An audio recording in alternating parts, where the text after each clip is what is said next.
Wir mau cerita Wir, tapi dengerin sampai habis ya, soalnya itu plot twist banget. Jadi dulu tuh aku pernah kerja di Surabaya. Nah waktu itu tuh aku punya sahabat gitu, bestie banget tuh kita tuh. Sebut saja dia namanya Mawar.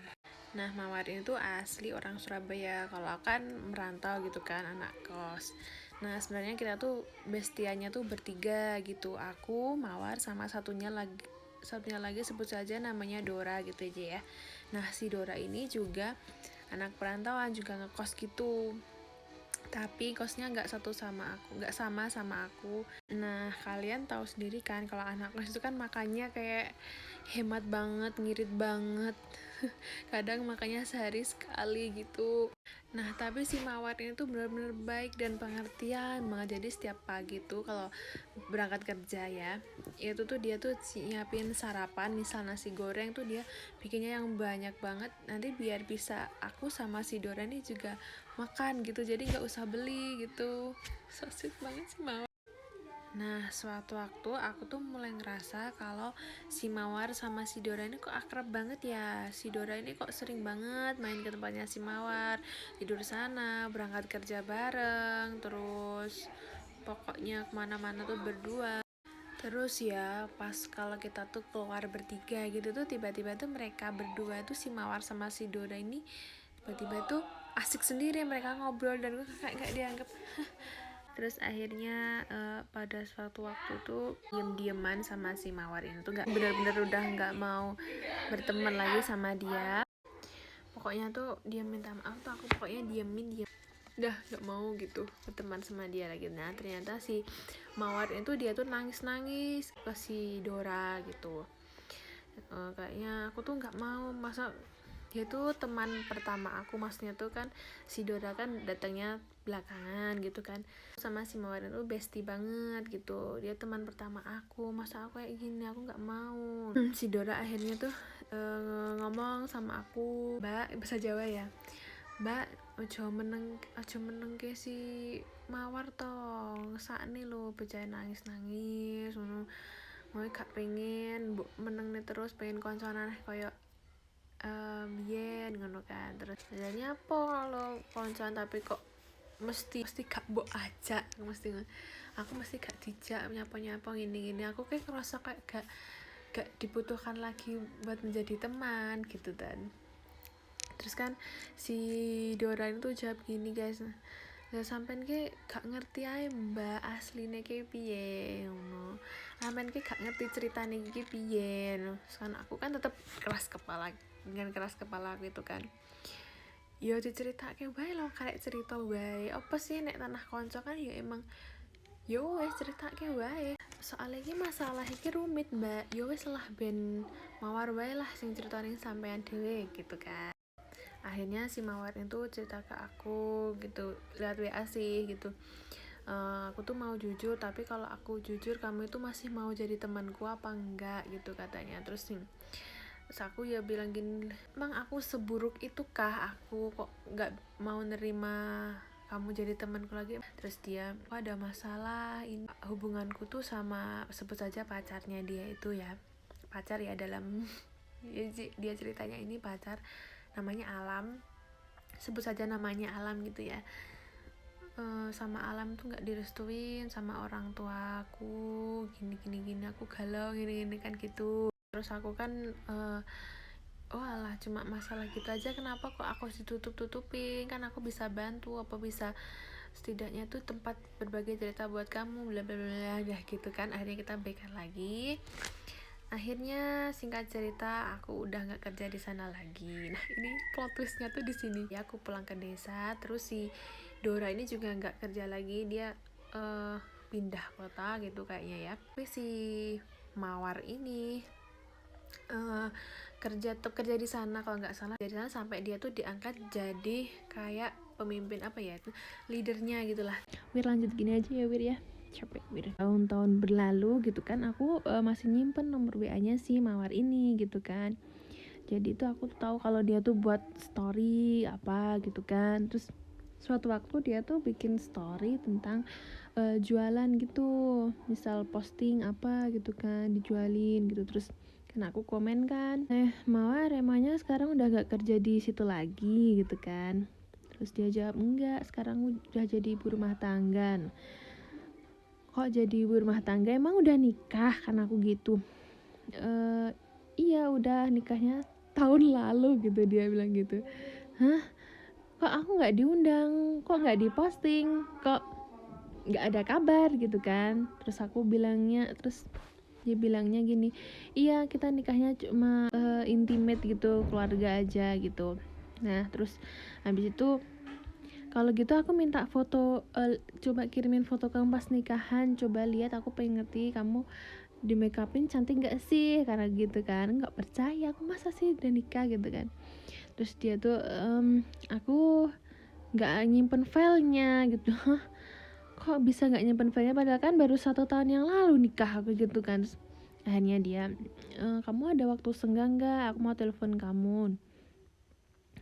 Ya udah telepon aja, kenapa emang? Terus akhirnya kita teleponan kan, ya basa-basi dulu. Terus dia tuh, apa sebenarnya kamu mau cerita apa, mau ngomong apa gitu kan, kamu nikah kok nggak undang-undang. Terus dia tuh giniin, jadi sebenarnya gini ya, aku tuh sebenarnya udah nikah, maksudnya kamu hamil duluan, aku ngono.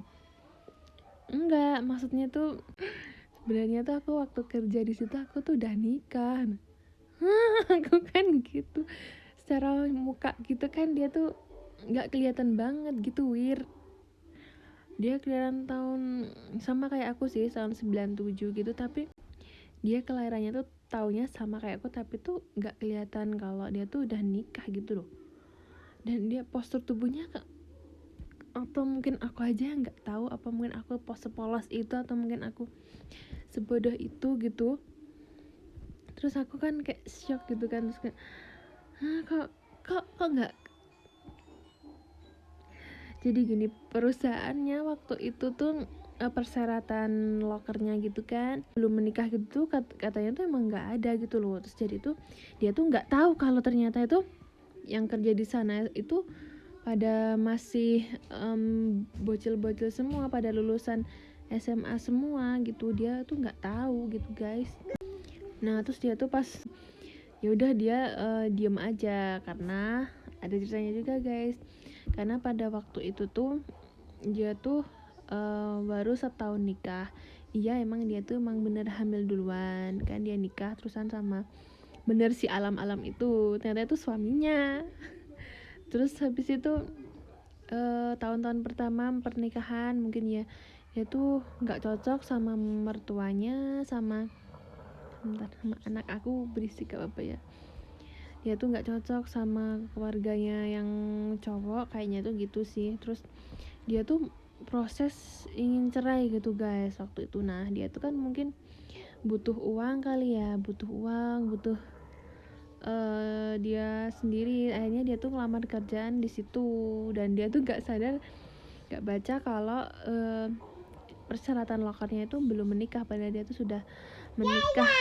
Nah ternyata dia tuh pada waktu itu, tahun-tahun itu tuh dia tuh sedang berada di titik terendahnya. Jadi aku kalau keinget aku marah-marah ke dia, aku nggak tahu apapun itu, tuh kayak rasa bersalah kok. Terus aku bilang gini ke dia, ya kok kamu kok nggak ngomong ke aku kan gitu. Sebenarnya tuh kamu tuh udah tahu, maksudnya udah ada yang ngomong ke aku, cuma aku tuh kayak nggak percaya, kayak nggak peduli gitu. Terus dia tuh kayak diem aja gitu, nggak mau jelasin, ya udah. Dan aku kayak nggak peduli gitu, ada orang ngomong sebenarnya dia tuh janda loh, dia sebenarnya gini, padahal dia tuh sedang titik terendah dalam hidupnya gitu ya. Dan aku sebagai temannya gitu nggak tahu itu rasanya kayak gimana ya, kayak sedih gitu kan. Aku nggak tahu, aku taunya sekarang. Aku nggak tahu kalau itu posisi titik terendah dalam hidup kamu. Pasti itu sulit banget buat kamu pasti berjuang sendirian banget, aku gitu kan. Soalnya waktu itu tuh dia tuh, terus anaknya itu diajak sama mertuanya, jadi tuh dia tuh nggak bisa ketemu sama anaknya gitu. Dan yang nganterin ke anaknya tuh ternyata si Dora itu guys. Dan aku udah buruk sangka banget sama mereka. Dora itu yang jembatanin Mawar ini ketemu sama anaknya gitu kan. Terus akhirnya dia waktu kerja di situ akhirnya rujuk sama si Alam itu. Akhirnya dia kan terus kalau ditanya nikahnya kapan kan dia juga bingung kan jawabnya. Yang tahu identitas si Mawar, buat teman-teman kita gitu yang tahu identitas si Mawar, tolong keep buat kamu aja ya. Kita posisikan kalau kita jadi dia di saat kondisi seperti itu, dia lagi mau proses cerai karena orang tuanya, terus dia gak bisa lihat anaknya, dan di usia yang masih muda sih, terbilang dia lulus SMA, dia udah punya anak, terus karena orang tua atau apa dia disuruh cerai gitu. Jadi tuh kayak gak mudah gitu loh, tapi Allah itu maha adil ya guys ya, ngasih cobaan tuh pasti sesuai dengan kemampuan hambanya itu sih. Udah ceramah. Ya udah gitu aja sih Wir ceritanya. Jadi buat Mawar, kamu pasti nonton ini ya. Aku cuma mau bilang terima kasih kamu udah jadi teman aku, walaupun kita tuh jarang ketemu, jarang telepon, mungkin hanya lewat WA aja, tapi kamu masih sama, kamu gak berubah sama seperti yang dulu. Kok jadi agak sedih gini ya. Ya udah sih, terima kasih udah mau dengerin cerita aku, Wir.